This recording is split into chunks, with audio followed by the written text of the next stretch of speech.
Can I retire at 60 with $800,000 saved for retirement? That's what we're going to look at today. We have a couple, they're 55 years old, and what we're going to look at is spending more money now. Spend your money now. Enjoy your money now. Stop saving for retirement as long as you're doing the right things, and have a good retirement plan, a financial EKG that's going to get you to retirement, through retirement, protect your ability to stay in retirement. You ready to look at this?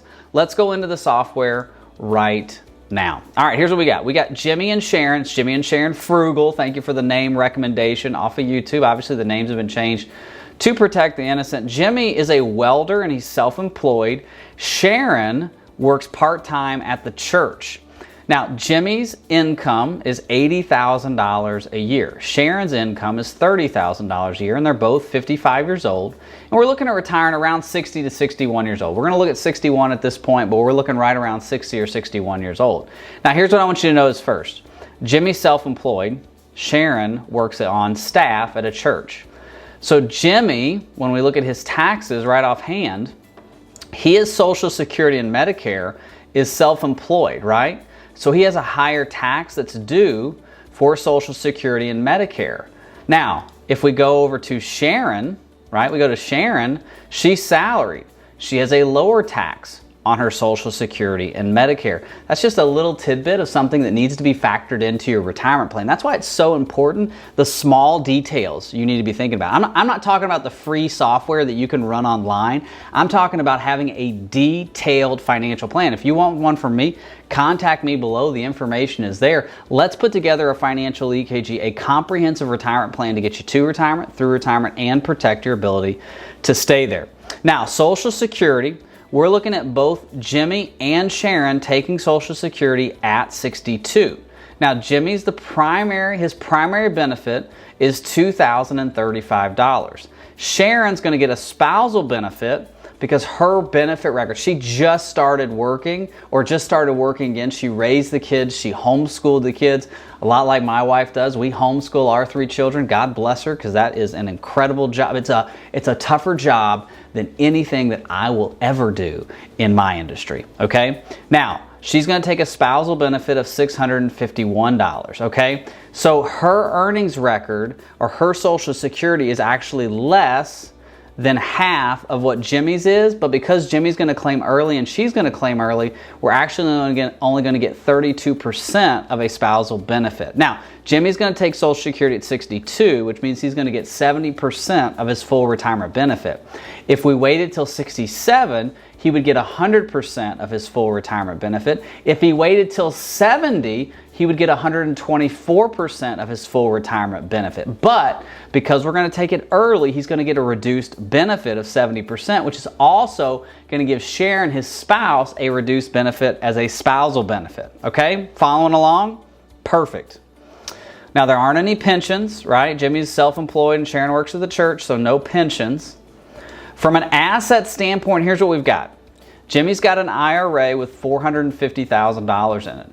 He's doing the max contribution, $625 per month. Sharon has a Roth IRA, which they've been contributing to as a spousal Roth IRA, but now she's working, so she's contributing the max to her Roth IRA. And they also have a joint account, a joint brokerage account, which I call a freedom fund, which they're putting $250 a month into.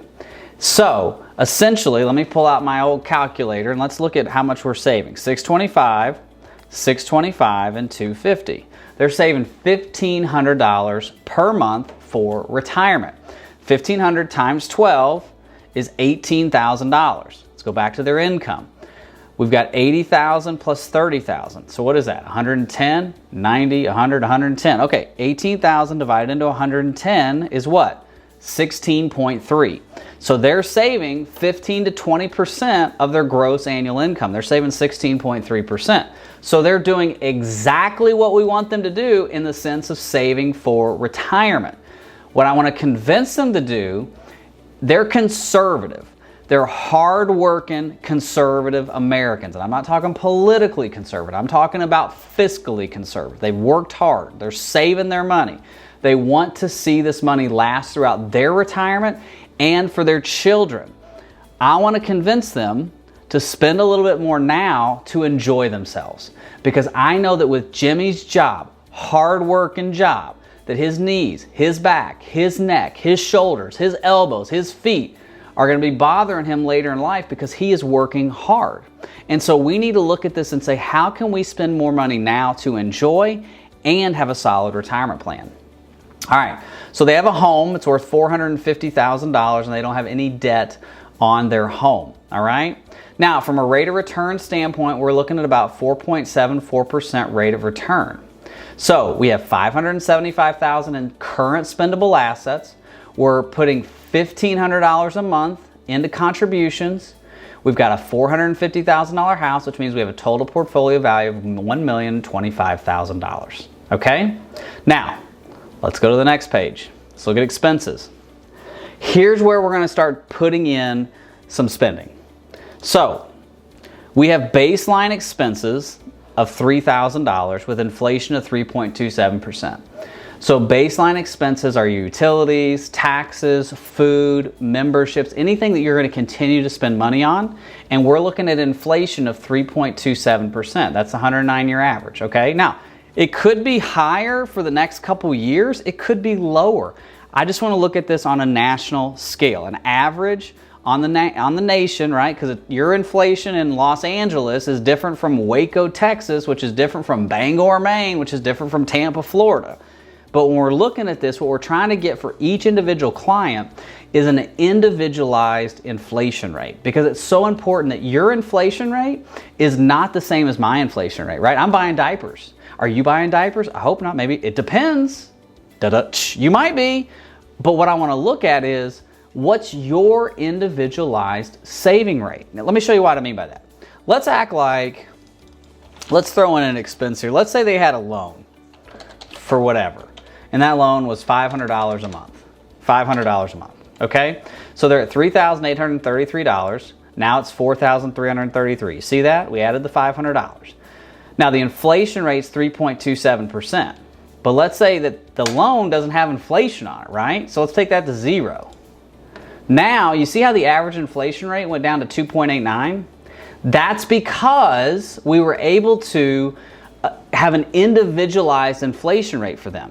We don't want to have 3.27% on a loan. If it doesn't have inflation, we don't need to calculate in. Think about the cash flow. Think about 3% in your 80s and 90s, what that really comes to. We need to have an individualized inflation rate. Again, that's why it's so important to have a comprehensive financial plan. We call it a financial EKG. And in our financial EKG, we look at the 316 principle, right? The 316 principle says this. We have 3 forms of income that we want in retirement. We want a Social Security, we want some sort of guaranteed income, and we might need a source of variable income. Social Security, guaranteed, and variable. That's the 3. We want one comprehensive financial plan covering the 6 areas of your retirement, the major areas of your retirement. Let's look at this. Income, 1. Assets, 2. Expenses, 3. Cash flow and taxes, 4. What we're doing pre-retirement, 5. And our retirement, 6. 316 principle. Reminds me of a really good verse, John 3:16, right? So we look at this and we can take this loan out now because they actually don't have the loan. And so for them, we've got baseline expenses of $3,000 with 3.27% average inflation. Now, here's where I want to talk to you about spending a little bit more money. Now, we're going to look at fun until 60. We're going to look at fun from 60 to 70, or 61 to 70, I should correct that. And then fun from 71 to 80. And you can see how there's different values of this fund and how we've broken this down. So fun until 60, Jimmy and Sharon are going to spend $833 a month on fun. Now, I'm breaking this down on a monthly basis, but we're looking at it as a lump sum for a year, right? So 833, multiply that by 12, that's basically about $10,000 a year they're going to spend. I'm asking them to spend on fun while they're young, okay? We're going to put inflation on that because a vacation to Florida is more expensive today than it was 2, 3, 4 years ago, right? Try to go to Clearwater Beach today. As a local, I don't want to go to the beach. It's so expensive.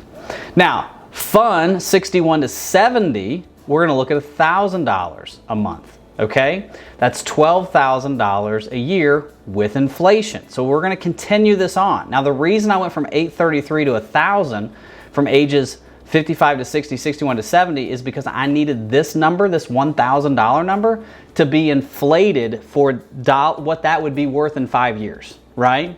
So this 833 is today's dollar. This 1,000 is basically 833 a month 5 years from now. Okay, that's how much your money erodes. That's a lot of money. And then fund from 71 to 80, we're backing it down to $810 a month with inflation.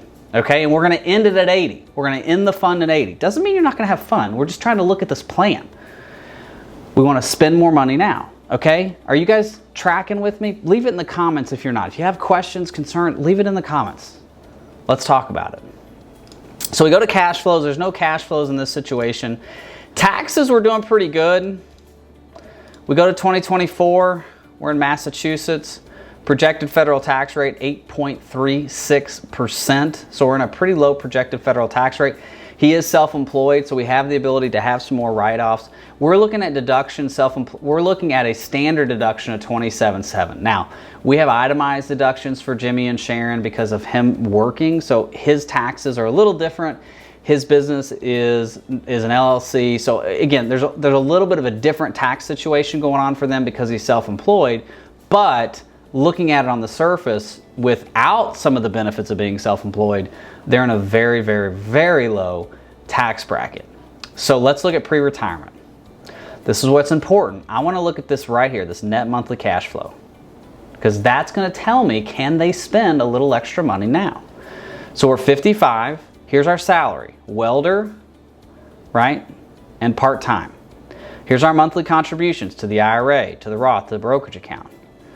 So we've got a net monthly income. There's our salary, there's our IRA, there's the Roth, there's the brokerage, there's taxes withheld.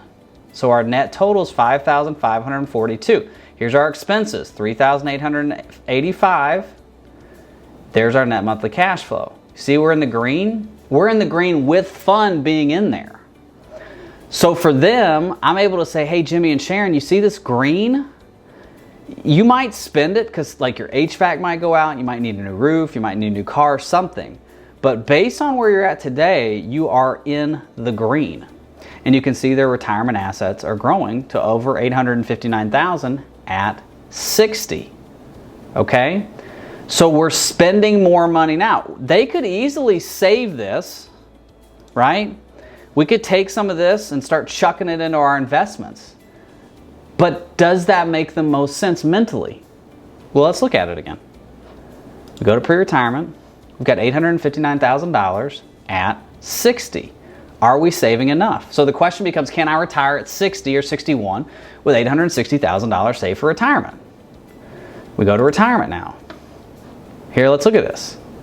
Here's our Social Security's kicking on, right? Here's our retirement savings. Here's our net monthly expenses. Now here's what I want you to see. See how the net monthly expenses are growing? Then at 80, it slows down a little bit. And look at this. At 100, they've got $75,420 left in spendable assets. This is their house. It's worth $709,000. So they could have easily sold that sometime there and put that back into the plan, or downsize, or move to Florida.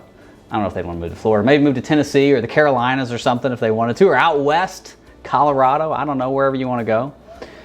But I want you to see how there is plenty of money left. Let's go back to like 89 and 90. Look at this. You have $542,000. And they were spending that extra money, right? They were enjoying themselves. So that's what I want you to see. I want you to save for retirement. Look, here they are. They're saving for retirement. They're doing the right things. They're working hard. They've got money in the bank. They've got money in their IRA, their Roth IRA, brokerage account. They're saving money. But they're also enjoying some money now, right?